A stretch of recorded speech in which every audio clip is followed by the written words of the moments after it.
You ask Tiger to solve. This deals with linear equations with one unknown. The final result is x equals 2 over 5. Let's solve it step by step.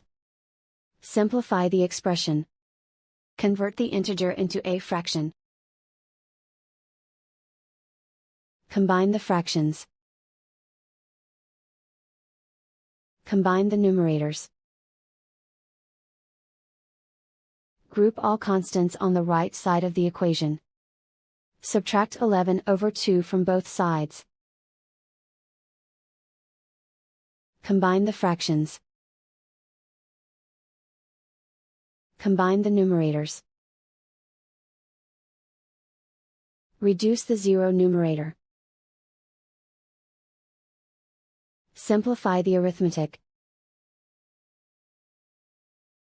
Find the lowest common denominator.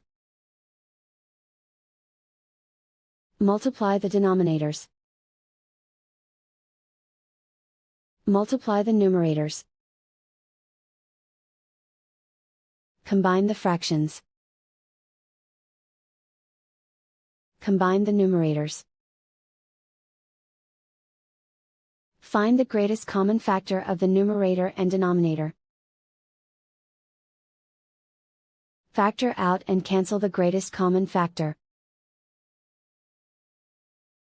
Isolate the x. Multiply both sides by inverse fraction 3 over 5.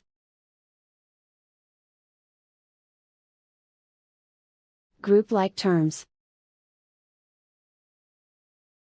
Multiply the coefficients. Simplify the fraction. Multiply the fractions. Simplify the arithmetic. And so the final result is x equals 2 over 5.